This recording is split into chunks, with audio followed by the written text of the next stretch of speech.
What's up, metal and heavy music fans? Today we have a review of the new Blind Guardian song, Secrets of the American Gods.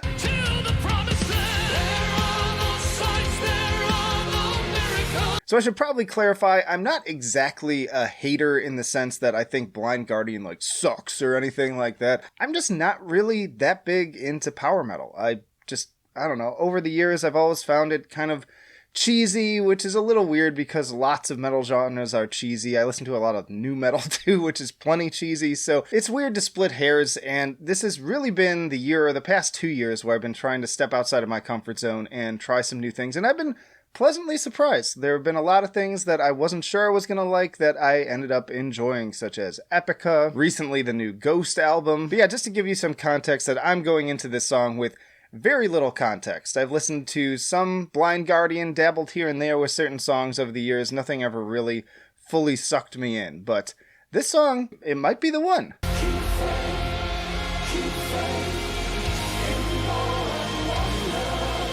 So as for the intro, there was some big atmosphere right from the start, which I appreciate because I do love, extreme symphonic metal. I love stuff that brings in the strings and the brass and all that kind of stuff. And then we even briefly get some effects on the vocals. I'm not sure if that's vocoder or something else, but then that opens up into the big opening singing, and these guys still sound great. I know they've been around a really long time. I even kind of checked back on some of their older tracks just to see the difference, and they're pretty much still in top form. But then we transition very quickly into a super infectious foot-tapping beat with kind of a folky swing to the guitar, which I definitely enjoyed, especially as somebody who enjoys folk metal a lot as well. And then this very mystical-sounding synth hook that definitely, drills its way into your head, like that dun-dun-dun-dun-dun-dun-dun-dun.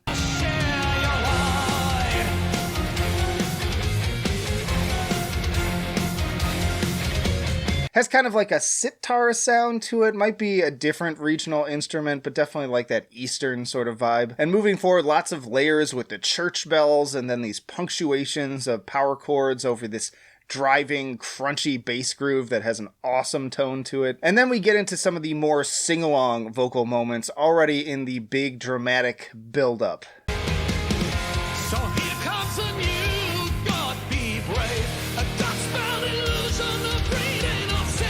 Again, I, for a long time, kind of resisted this vocal style because it just did not appeal to me. But I think slowly but surely I'm becoming kind of inoculated to it. And then especially when we spill over into the chorus, they've totally got me hooked at that point. This is a fantastic chorus melody that gets totally stuck in your head, and the additions of the backing vocals, especially with the lush strings, really give it that extra push into truly epic territory.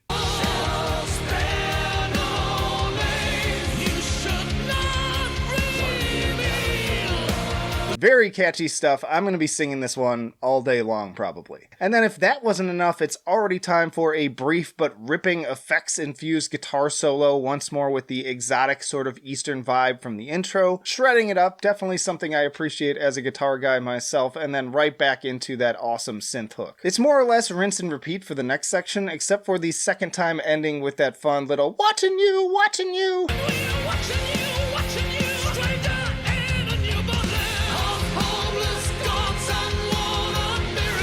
And also with a more extensive soloing section after the chorus that's pretty impressive from a band, again, this many years in their career.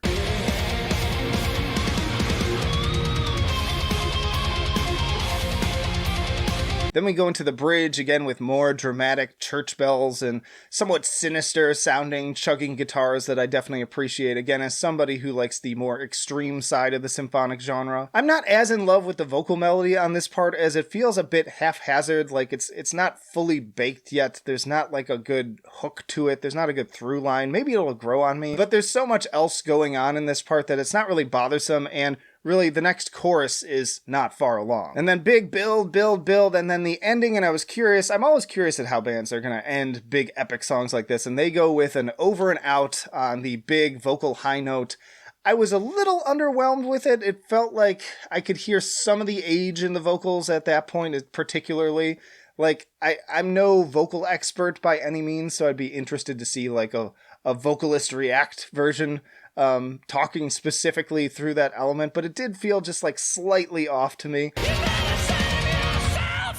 But overall, really fun song. Like, I was super into it. Like I said, very catchy. I'm going to be thinking about this, humming it, having it running through my head all day while I'm doing work, I'm sure. The video is definitely nothing special. I probably would have been better to react to one of the more, like, cinematic videos. This is just a black and white shot video of them in the studio having a good time. It's got good vibes to it, but definitely, like, nothing special to grade there. But if I'm just focusing in on the music, again, as a newer listener without as much context as somebody who has been around for a while, in terms of enjoyability, I could give this a solid 8, I think. It may even grow on me. It's not like the best thing ever. I've definitely had other songs from other groups that surprised me more. Like, again, some of the stuff from Epica, like, were 9s and 10s in terms of enjoyability. And that was another band I just ignored for so many years and was very impressed with that new album. In terms of musicianship, pretty darn solid too. And again, like, almost extra points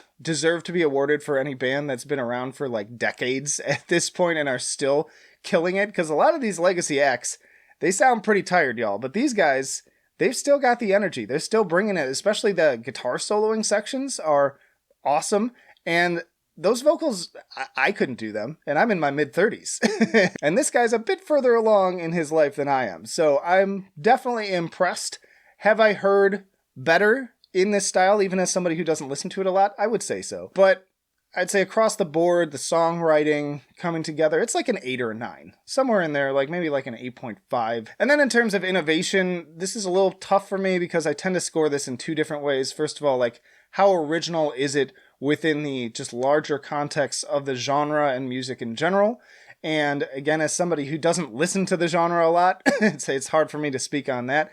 And then also, I usually grade it within the context of their own discography. Does this show an evolution of their sound? So both of those things, I have to weigh this one a little bit more with a grain of salt. But I will say, of the power metal that I have listened to, I'm not hearing anything here that's like a big whoa factor. Like, oh, that caught me off guard. You know, I've never heard that before. Like, no, this pretty much fit my expectations. The only thing where it sort of surprised me was that I enjoyed it a lot more than I thought I was going to. So I'd still say probably like a 7 for innovation on this one. So putting those scores together, I think averages out to a pretty solid 8. Kind of I'd say a flat B feels about fair. But again, it's early on. I'll listen to this more, and I'll probably end up reviewing the album when it comes out. Like, I'm definitely interested, and so I'm going to continue. Like, that's what this channel is all about, is I want you all to step outside of your comfort zone and try new things, even if you don't like them. It's kind of like, you know, when you're a kid and you get something on your plate you don't want to eat, and your parents just say, just try it. You don't have to like it, but you just have to know whether or not you actually do like it. Let me know in the comments, what did you think of this song? Also, maybe what's your favorite Blind Guardian song that I should check out? And check out this playlist for plenty more reviews of albums and songs from 2022 so far. But that'll do it for now. Flight of Icarus signing off. I will see you in the trenches.